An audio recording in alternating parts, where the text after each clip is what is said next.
The Ten Commandments, also known as the Decalogue, are a set of commandments which the Bible describes as having been given to the Israelites by God at biblical Mount Sinai. The Ten Commandments are listed twice in the Hebrew Bible, first at Exodus chapter 20 verses 1 to 17, and then at Deuteronomy chapter 5 verses 4 to 21. Both versions state that God inscribed them on 2 stone tablets, which he gave to Moses. According to New Testament writers, the Ten Commandments are clearly attributed to Moses. Modern scholarship has found likely influences in Hittite and Mesopotamian laws and treaties, but is divided over exactly when the Ten Commandments were written and who wrote them. The commandments include instructions to worship only God, to honor parents, and to keep the Sabbath, as well as prohibitions against idolatry, blasphemy, murder, adultery, theft, dishonesty, and coveting. Different religious groups follow different traditions for interpreting and numbering them. Terminology.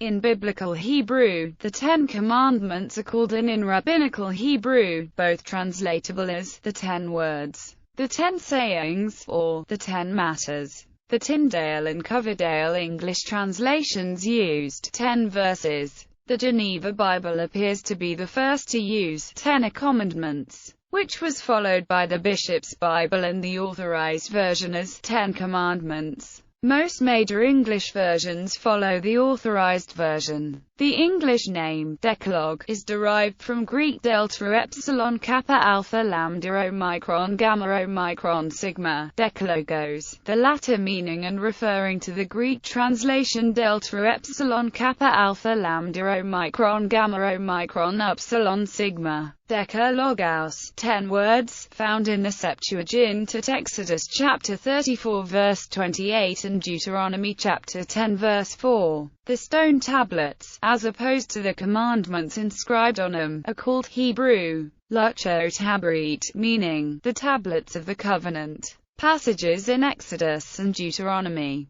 The biblical narrative of the revelation at Sinai begins in Exodus chapter 19 after the arrival of the children of Israel at Mount Sinai. On the morning of the 3rd day of their encampment, there were thunders and lightnings, and a thick cloud upon the mount, and the voice of the trumpet exceeding loud, and the people assembled at the base of the mount. After the Lord came down upon Mount Sinai, Moses went up briefly and returned and prepared the people. And then in Exodus chapter 20, God spoke to all the people the words of the covenant, even 10 commandments, as it is written. The people were afraid to hear more and moved afar off, and Moses responded with, "Fear not." Nevertheless, he drew near the thick darkness, where the presence of the Lord was, to hear the additional statutes and judgments, all which he wrote in the book of the covenant, which he read to the people the next morning. And they agreed to be obedient and do all that the Lord had said.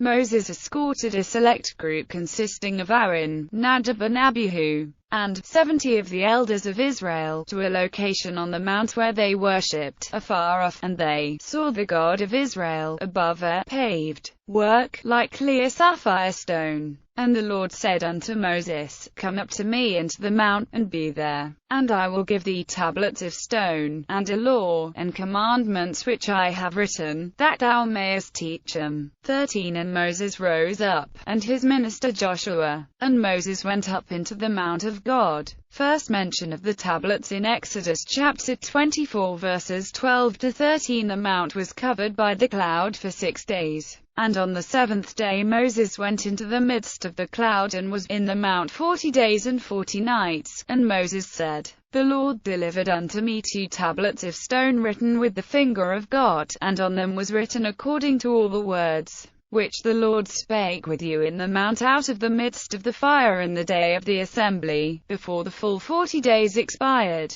The children of Israel collectively decided that something happened to Moses, and compelled Aaron to fashion a golden calf, and he built an altar before it, and the people worshipped the calf. After the full 40 days, Moses and Joshua came down from the mountain with the tablets of stone. And it came to pass, as soon as he came nigh unto the camp, that he saw the calf, and the dancing, And Moses' anger waxed hot, and he cast the tablets out of his hands, and brake them beneath the mount. After the events in chapters 32 and 33, the Lord told Moses, Hew thee 2 tablets of stone like unto the first, and I will write upon these tablets the words that were in the first tablets, which thou brakest. And he wrote on the tablets, according to the first writing, the 10 Commandments, which the Lord spake unto you in the mount out of the midst of the fire in the day of the assembly. And the Lord gave them unto me, according to Jewish tradition. Exodus chapter 20 verses 1 to 17 constitutes God's first recitation and inscription of the 10 Commandments on the 2 tablets, which Moses broke in anger with his rebellious nation, and were later rewritten on replacement stones and placed in the Ark of the Covenant. And Deuteronomy chapter 5 verses 4 to 20 consists of God's retelling of the 10 Commandments to the younger generation who were to enter the Promised Land.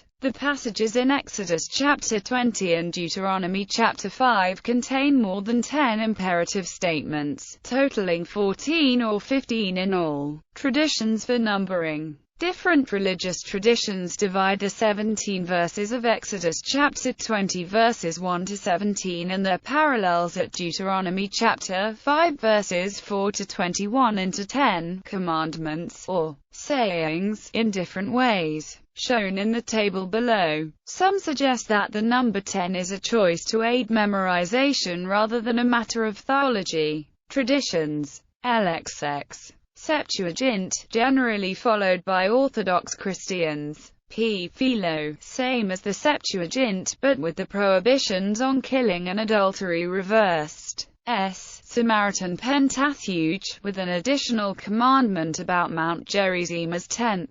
T. Jewish Talmud, makes the prologue the first saying, or matter, and combines the prohibition on worshipping deities other than Yahweh with the prohibition on idolatry. Augustine follows the Talmud in combining verses 3 to 6, but omits the prologue as a commandment and divides the prohibition on coveting in 2 and following the word order of Deuteronomy chapter 5 verse 21 rather than Exodus chapter 20 verse 17. C. Catechism of the Catholic Church, largely follows Augustine. L. Lutherans follow Luther's Large Catechism, which follows Augustine but omits the prohibition of images and uses the word order of Exodus chapter 20 verse 17 rather than Deuteronomy chapter 5 verse 21 for the 9th and 10th commandments. R. Reformed Christians follow John Calvin's Institutes of the Christian Religion, which follows the Septuagint. All scripture quotes above are from the King James Version. Click on verses at top of columns for other versions.